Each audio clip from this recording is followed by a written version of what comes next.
nosotros, por ejemplo, tener presente, chicos, cuando hablamos de Napoleón, cuando hablamos de la restauración, es que estamos dejando ya nosotros el siglo XVIII y estaríamos empezando a ver del siglo, los inicios del siglo XIX, ¿sí? Bueno, empecemos. A ver, por aquí. Tenemos aquí unas imágenes, ¿no? Respecto a Napoleón. No hay que olvidarnos, ¿no? Napoleón, lo hemos mencionado en la última parte de la clase anterior, ¿se acuerdan? A ver, algo que se acuerden ustedes de Napoleón, chicos.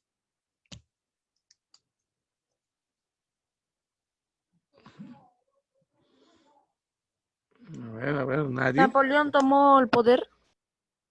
Exacto, claro, en la última parte, ¿no?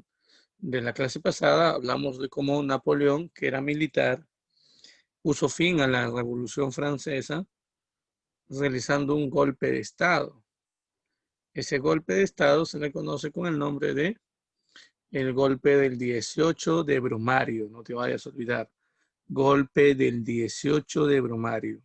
¿Mm? Muy bien, sigamos avanzando.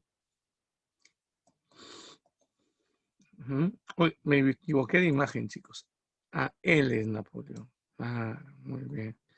Sí, después de realizar el golpe del 18 de Brumario, en el año de 1789, ¿sí? Con ese hecho terminaba la Revolución Francesa e iniciaba, ujú, la llamada Era Napoleónica. La Era Napoleónica se divide en dos grandes periodos, dos grandes etapas, chicos. La primera etapa es esta de aquí, miren, el consulado, no te vayas a olvidar, el consulado. Sí, Cabrera, sí, lo sé, algo triste, ¿no? Pero bueno, esperemos que después sea mejor. Ujú. Eh, Muy bien. Sí, ahorita vamos a hablar de eso, Rondón. Hay que señalar algo, aquí algo muy importante, chicos. Cuando Napoleón da el golpe del 18 de Brumario, elimina el directorio y establece una forma de gobierno distinta en Francia, denominada, hola Zulka, ¿cómo estás? Buenos días. Denominada como el consulado. Hay que tener en cuenta, chicos, que cuando yo te pongo aquí consulado, eso significa que Napoleón asumió el gobierno como cónsul. Ya, no te vayas a olvidar. Eh, Como cónsul. ¿Qué es un cónsul? Para eso tenemos que recordar uno de los primeros temas del curso. Profe, ¿qué tema? El Imperio Romano, pues. Claro, el Imperio Romano. No te vayas a olvidar. Eh, en la época de los romanos, nosotros hemos hablado de la importancia de los cónsules. Los cónsules eh, eran jefes militares y políticos en la época romana. De igual manera, aquí vamos a tener una etapa gobernada por cónsules en Francia. Son jefes políticos y también militares. No te vayas a olvidar, pertenecen al poder ejecutivo. ¿Cuántos cónsules van a haber? Existirán 3 cónsules. Los que están aquí. Tenemos aquí a Ducos, el del medio. De la derecha es Sieyès y el que está a la izquierda es Napoleón. El único de los tres, el único de los tres que tiene el cargo de cónsul vitalicio, o sea, su cargo lo va a tener hasta que muera, vendría a ser Napoleón. Los demás no, el cargo de cónsul que ellos tenían era limitado. ¿Autorreelegibles? Claro que sí. Sí, claro. Chicos, tienen la cámara encendida, ¿verdad? Ahora, activen su cámara, por favor. No se olviden, aquí hay uno de sus compañeros, antes que me olvide, Rondón me pregunta, profe, ¿por qué Napoleón tenía en las manos eh, ujú, la mano oculta, ¿no? Dentro de esto. Se ha hablado mucho de eso, ¿ya? Eh, ujú, se ha hablado mucho de esa parte, ¿no? De que de repente Napoleón siempre padecía de dolores estomacales, ¿no? Y por eso colocaba la mano en esa postura, ¿no? En el vientre, oculta, ¿no? Para poder aliviar, por ejemplo, ujú,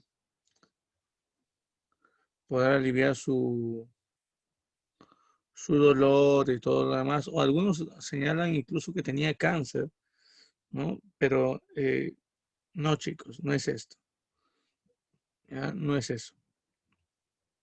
Lo que pasa es que es una postura que han tenido personajes muy importantes de la historia, ¿no? Como por ejemplo Abraham Lincoln, Bolívar, también en el Perú, ¿no? E incluso si de repente nos vamos a Stalin, Stalin también ha tenido esa postura.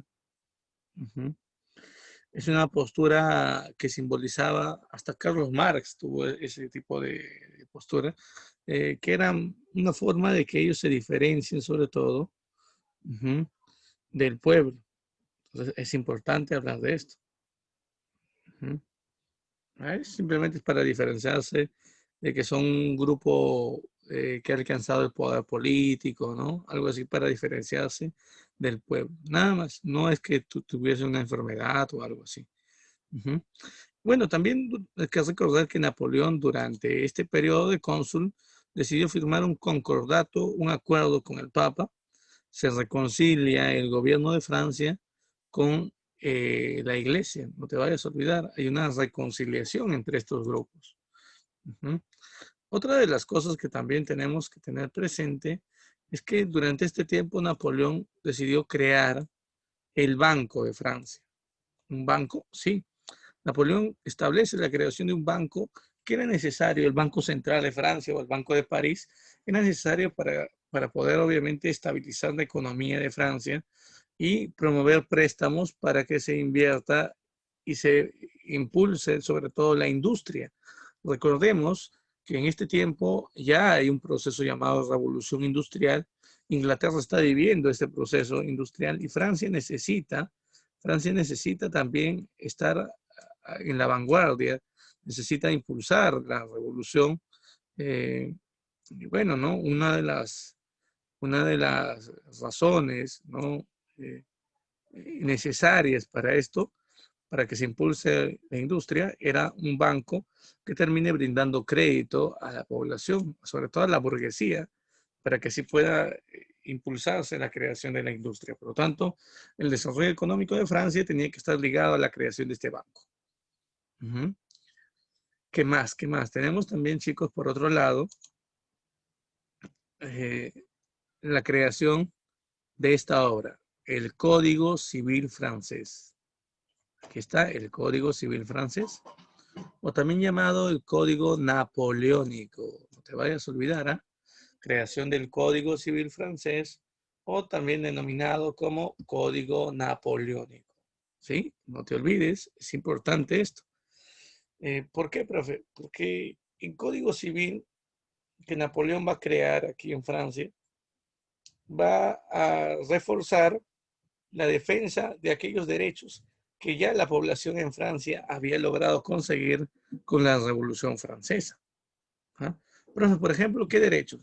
El derecho, por ejemplo, a eliminarse la explotación servil, ¿sí? El derecho a la igualdad ante la ley, al sufragio, ¿no? Aquí sobre todo se va a establecer un sufragio universal, es decir, un derecho del voto a todos los sectores, no importaba los ingresos económicos, ¿sí? E incluso se va a permitir el voto para las mujeres, cosa que antes esto no estaba permitido. ¿Ya? Entonces es importante esto. Uh-huh. Y, profe, ¿y cómo el Estado garantizaba que las leyes o las normas de este código se cumplan? Para esto existía algo así como una policía secreta que Napoleón había establecido y estaba a cargo de un personaje llamado Fouché. Fouché era el encargado de reprimir, sancionar, castigar a aquellas personas que no cumplan estas normas. ¿sí? Es importante entonces hablar de esto. El Código Civil francés sería la obra jurídica más importante creada por Napoleón, ¿no?, durante todo su gobierno, y fue imitada por muchas constituciones del mundo. Muchas constituciones, incluso las primeras constituciones que nosotros hemos tenido en nuestra historia republicana, las primeras constituciones tienen muchas normas que son copia directa del Código Civil de Napoleón. ¿Ya? No hay que olvidarnos esto. ¿Qué más? También tenemos que recordar, chicos, que Francia está siendo invadida, está siendo agredida por las llamadas coaliciones. Sí, tenemos que recordar esto, chicos. Francia está siendo invadida por las llamadas coaliciones. ¿Qué son las coaliciones? ¿Qué son las coaliciones? Las coaliciones vienen a ser alianzas militares que recordarán ustedes, estaban conformadas por países claves que son enemigos de Napoleón y fueron enemigos también de la Revolución Francesa. ¿De qué países estamos hablando? Austria, Prusia, que después se convertirá en Alemania, y Rusia. Estos países, monarquías absolutistas, Austria, Prusia y Rusia, se unen, forman una alianza militar llamada coalición. El país que los había organizado para acabar con Francia era Inglaterra. Recuerden que el principal enemigo de Francia durante la Revolución fueron los ingleses. Y durante el tiempo de Napoleón, también los ingleses van a ser los principales enemigos de Napoleón. Francia había sido invadida por la segunda coalición durante el directorio. Eso lo vimos nosotros la semana pasada. Antes del golpe del 18 de Brumario, durante ese periodo de gobierno llamado el directorio, la segunda coalición, estos ejércitos de Austria, Prusia y Rusia, habían invadido Francia. Claro, ahora vamos a ver qué es lo que hace Napoleón siendo cónsul frente a ellos. Napoleón organiza los ejércitos franceses y obtiene victorias en batallas importantes. La batalla más importante en esta etapa fue la batalla de Marengo. Batalla de Marengo, no te vayas a olvidar. Cuando hablamos, por ejemplo, nosotros de esta batalla, podemos decir lo siguiente. La batalla de Marengo fue un triunfo, una victoria de Napoleón. Su ejército, el ejército de Francia, obtiene una victoria aquí en este conflicto. ¿Sí? Es importante, chicos, no hay que olvidarnos de esto, por favor. Con Austria se obtiene una victoria en Marengo. Por eso es que el caballo de Napoleón, el caballo de esos años que tiene Napoleón, uno de los caballos más importantes, por cierto, en la historia, se le bautizó justamente con ese nombre, Marengo, en honor a la victoria de esta batalla. Se firmó un tratado de paz con Austria, la paz de Luneville. Después se venció también a las tropas inglesas y se firmó una paz, la paz de Amiens. No te vayas a olvidar esto. Napoleón está firmando paz porque está venciendo a la segunda coalición aquí. Por esos años también Napoleón recibe un intento de golpe de Estado, un intento de asesinato contra su persona. Mientras Napoleón se encontraba en el Parlamento, sí, mientras Napoleón se encontraba en el Congreso, ingresado al Congreso, hay una multitud de personas aquí. Y de pronto un conde, llamado el conde de Cadoudal, este personaje saca un puñal y se lanza contra Napoleón y con el cuchillo o el puñal que venía teniendo le inserta en el pecho, intentando matar a Napoleón. Lo termina hiriendo.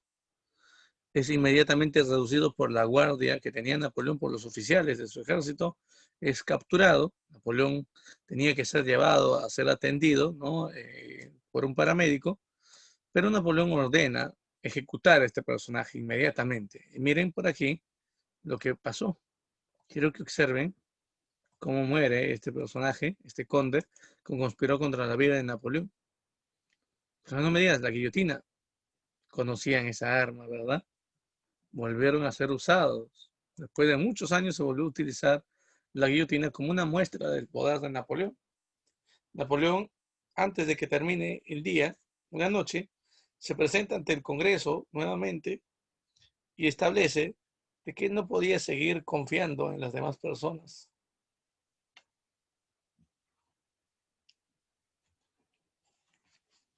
Cualquiera podía ser enemigo del gobierno de Napoleón. Tenía que desconfiar de todos. Incluso Napoleón aseguró que ese intento de asesinato contra él, ese intento de golpe de Estado, lo había promovido el propio Congreso, el propio Parlamento. Así que dijo disolver y disolvió el Parlamento, eliminó el Congreso de Francia y luego le quitó el poder a Sieyès y a Ducos. Ya no eran más cónsules. Napoleón era el único que debería concentrar el poder y Napoleón dijo, tengo que proclamarme emperador. Como en la época romana existían emperadores, yo tengo que ser un emperador. Imagínense, Napoleón tomando como pretexto el intento de golpe de Estado, se proclama emperador. Miren, con eso termina la etapa del consulado que había empezado tras el golpe del 18 de Brumario y empieza la etapa del imperio. Por aquí Zavala me pregunta, profe, ¿qué ganan destruyendo Francia? Chicos, recuerden, esto es importante. Si estos países, estas monarquías absolutistas logran vencer a Francia, las ideas que están impulsando los franceses, las ideas revolucionarias a favor de derechos como la igualdad, la libertad, la fraternidad, y que atentan contra las monarquías absolutistas, esas ideas, chicos, estarían desapareciendo. Y eso defendería a las monarquías absolutistas. Entonces, detrás de esto hay intereses. Pues. No te vayas a olvidar de esto. Sigamos avanzando. Ahora, sigamos avanzando. Hablemos del imperio. Sí, ¿cómo empieza el imperio? Napoleón, después del intento de golpe de Estado contra su persona, decidió convocar al Papa, el Papa Pío VII. Lo manda en una carta, manda un mensaje al Papa que tenía que estar presente en tal fecha en la Catedral de Notre Dame para poder coronar a Napoleón como emperador. Le ponía abajo postdata, si no vienes, yo voy y te traigo. Así Napoleón amenazaba a la iglesia. ¿No? Al final el Papa tuvo que presentarse, ¿no? Y tuvo que coronarlo como emperador. Fue un acto simbólico. Ahora, no solamente se corona a Napoleón, Napoleón contrae nupcias, matrimonio oficial con una princesa de Austria, María Luisa, quien es coronada también emperatriz de Francia. Hablando un poquito más de la vida íntima de Napoleón, Napoleón tenía un compromiso anterior con una mujer llamada Josefina. Josefina había acompañado a Napoleón en sus primeras etapas como general francés, pero ella había traicionado a Napoleón, lo había engañado. Napoleón por eso tuvo que separarse de ella, a pesar que la quería, y necesitaba ahora una compañera digna de poder portar el cargo de emperatriz, y qué mejor que una princesa de Austria. Así que ahí está el matrimonio con María Luisa, ¿no? Que también es coronada, como pueden ver en la imagen, como emperatriz de Francia, ¿no? Y ahí vemos a Napoleón a la derecha, ¿no? Miren, tanta gala, esta vestimenta, ahora es emperador, no te vayas a olvidar. ¿No? ¿Qué más? ¿Qué más? Miren, tenemos que recordar que Napoleón como emperador va a tener ciertos objetivos. Como primer objetivo, Napoleón quiere que Francia se convierta en un imperio. Sí, sí, chicos. Claro, guerrero. Austria era enemigo de Francia. Recordemos que los matrimonios se hacían para evitar más conflictos. Pero a pesar de que Napoleón se casa con una princesa austriaca, ¿sí? No logra frenar el ataque de Austria. Austria va a seguir enviando tropas a Francia. ¿Me entiendes? Sí, los monarcas se casan así entre familias, mayormente los matrimonios se daban entre familias enemigas o entre estados enemigos, para obviamente evitar las luchas, ¿no? Evitar que las luchas sean más prolongadas. Eran matrimonios arreglados, como dice aquí Cabrera, eran matrimonios políticos. Las personas no se casaban por amor en ese tiempo, ¿no? Estos monarcas se casaban por intereses políticos, muy marcados. El amor estaba a un lado, muy alejado. Su interés político era más importante. Y el interés, obviamente, de Napoleón también era evitar que Austria siga enviando tropas, pues. Al final esto no va a funcionar, los ingleses siguen presionando a Austria y Austria va a seguir participando, ¿no?, de este ataque, de esta serie de ataques sobre Francia. Pero Napoleón, como les decía, chicos, Napoleón tiene ciertos objetivos como emperador. Uno de los primeros objetivos que vendría a ser lo siguiente.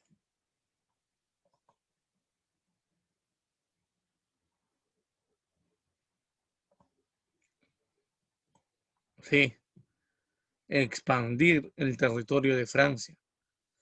Y una vez que Francia sea expandida, ¿no?, en su territorio, también debería haber una expansión comercial de Francia. Francia debería crecer no solamente en aspecto territorial, sino también Francia debería crecer en el aspecto económico. Otro de los objetivos que tiene Napoleón en este tiempo es difundir las ideas liberales.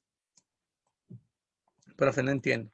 Aquellas ideas que habían motivado a la Revolución Francesa, ustedes recordarán, la idea de igualdad, la idea de libertad y la idea de fraternidad.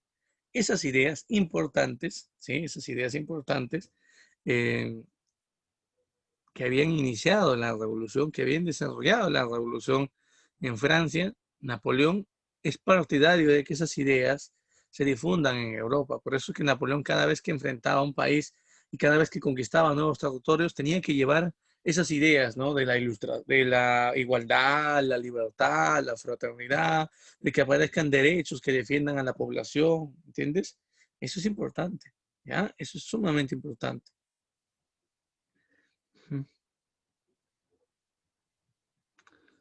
Ahora, una de las cosas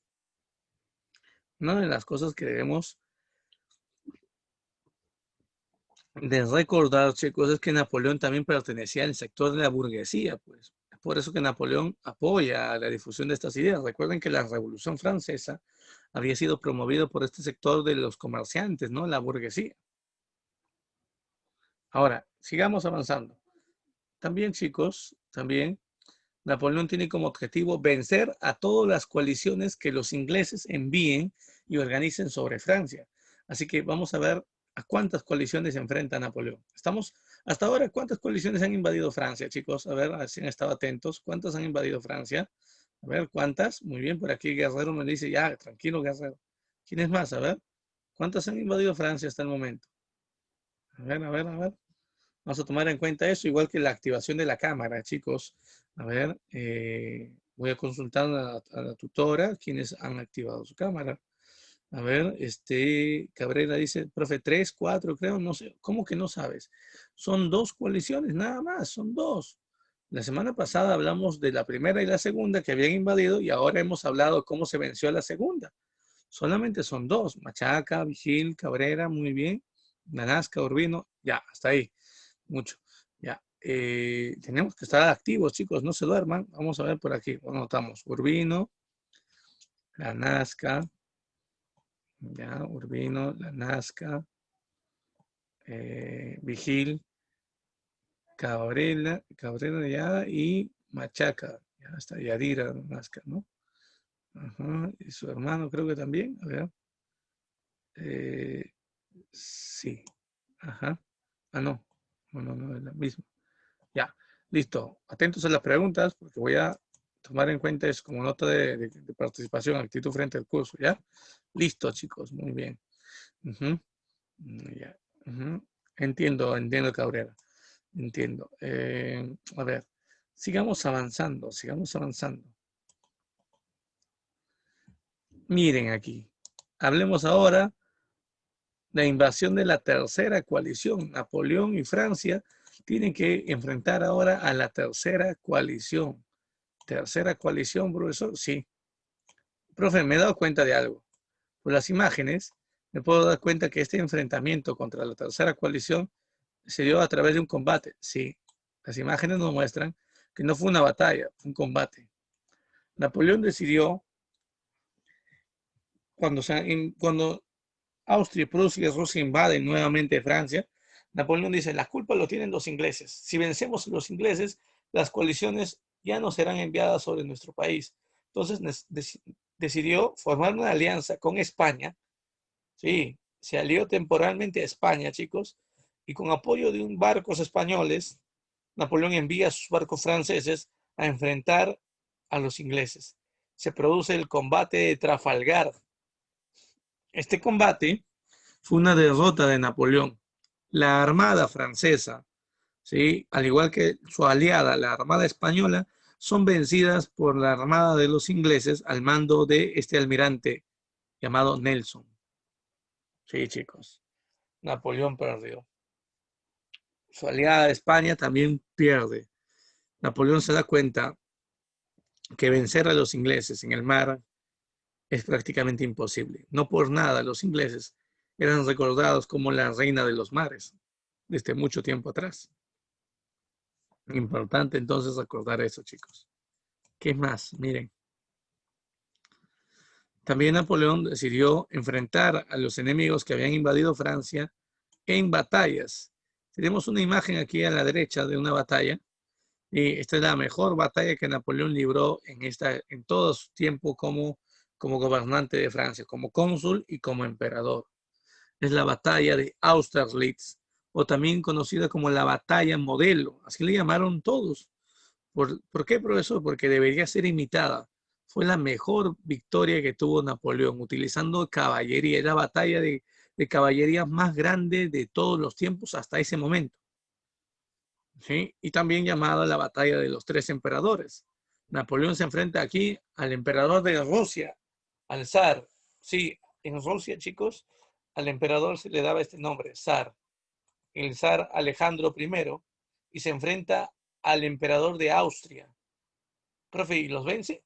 Sí, utiliza primero un ataque con caballos, utiliza una caballería, una línea de ataque con caballería al frente, y cuando enfrenta a los enemigos, Napoleón ordena retirarse a su caballería. Y la caballería de Napoleón se va a retirar en dos frentes, hacia la izquierda y hacia la derecha. Los enemigos de Francia, Austria y Rusia pensaban que habían ganado y tratan de perseguir a la caballería francesa de Napoleón en ambos lados, desorganizando sus tropas. Pensaban que habían ganado, pero en verdad esta caballería no estaba retirándose. Estaba rodeando al enemigo de esta manera. Mientras que una segunda caballería que venía por la parte del frente, ¿sí?, atacaba directamente a las tropas desorganizadas de Austria y de Rusia, obteniendo así una victoria contra los enemigos. Fue su mejor victoria, chicos. Por eso es que se conoce con el nombre de la batalla modelo. Como una forma de triunfo, ¿no? Como una forma por ejemplo, conmemorar su gran hazaña, Napoleón ordenó la construcción de esta gran obra. Esta obra arquitectónica es una construcción que sirve para conmemorar su triunfo. Se le conoce con el nombre de el Arco del Triunfo, o también llamado el Arco Napoleónico. Miren aquí. Y representa la táctica, ¿no? Dos jinetes a cada lado, representando la táctica de lucha que utilizó, dividiendo sus fuerzas en caballería, y un ataque frontal después con una segunda línea de caballería. Está. ¿En qué otra civilización del mundo se habían construido, chicos, antiguamente arcos del triunfo? A ver, comenten, tal vez se acuerdan. Llamado arco napoleónico o el arco del triunfo. Pues claro, muy bien, Zulka. A ver, ¿en qué otro imperio se construyeron esto? Fue en un imperio que también hizo un coliseo, ¿no? En el Imperio Romano, pues chicos, en el Imperio Romano, sí. Oye, Napoleón también obtiene victorias en Holanda. Obtiene una victoria contra el gobierno de Holanda, destruye al ejército holandés y establece como nuevo gobernante en Holanda, ¿sí? ¿A quién, profesor? a Luis Bonaparte. Profe, ¿quién es él? Su tío, Luis Bonaparte. Es así como Napoleón empieza a colocar poco a poco a miembros de su familia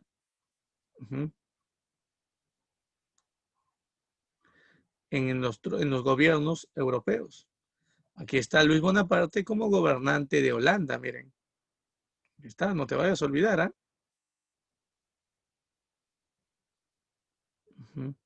Sí, va comenzando a iniciar una dinastía en Europa. Así como habían los Borbones que habían gobernado España y Francia, ahora los Bonaparte, su familia, va a ir gobernando distintos estados. También Napoleón enfrenta a la Confederación del Rin, ya, mejor dicho, al Sacro Imperio Romano Germánico. No sé si ustedes se acuerdan de este imperio alemán desde la Edad Media que existía en Europa. Este gran imperio, el Sacro Imperio Romano Germánico, fue vencido por Napoleón, fue disuelto. En reemplazo de este gran imperio llamado el CIR o el Sacro Imperio Romano Germánico, Napoleón creó un grupo de estados denominados como la Confederación del Rin. Sí, chicos, la Confederación del Rin. No te vayas a olvidar, ¿eh?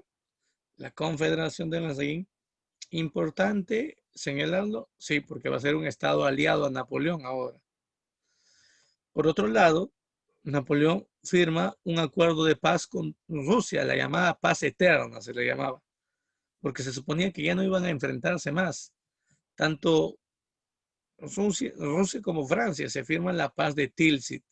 El emperador, el zar ruso, Alejandro I y Napoleón, emperador de Francia, firman este acuerdo, una tregua entre ambos estados. Con esto se termina la tercera coalición, chicos. Profe, y después de esto, no me digas que de nuevo ataca, ¿sí? Se produce una cuarta coalición organizada por los ingleses sobre Francia. Una cuarta coalición, profesor, sí, una cuarta coalición. Es en ese momento donde Napoleón se da cuenta de que tenía que vencer sí o sí a Inglaterra. Pero en el mar no tuvo tanto éxito. Recordarán, en Trafalgar perdieron. Así que es necesario debilitar primero la economía inglesa. Y para eso Napoleón decide aplicar el bloqueo económico continental. Sí, el bloqueo económico continental, chicos. 1806, Napoleón, estando en Berlín, establece el llamado Decreto de Berlín. Profe, ¿qué cosa es este Decreto de Berlín? A través del Decreto de Berlín, Napoleón ordena, miren, ordena a los países de Europa de no seguir comercializando con los ingleses. Dice lo siguiente, miren lo que dice Napoleón: aquel país que siga comprándole productos a los ingleses o vendiéndole materias primas para la industria inglesa va a ser invadida por el ejército de Francia. Profe, ¿o sea que ahora ningún país puede comercializar con los ingleses? No, el objetivo es debilitar a los ingleses, quitarles el mercado para sus productos y también quitarles el mercado de materias primas que ellos obtenían de Europa. Profe, ¿y funcionó? Si quieres saber si funcionó o no esto, no te olvides que tenemos que conectarnos en unos 10 minutitos, ¿sí? 10 minutos nos volvemos a conectar, chicos. Y vemos si este bloqueo económico que Napoleón está estableciendo contra Inglaterra funcionó o no funcionó, ¿sí? Listo, en 10 minutos, chicos, no se olviden, no se demoren, por favor. Hay algunos que se han quedado dormidos hoy día, creo. ¿Ya? Listo.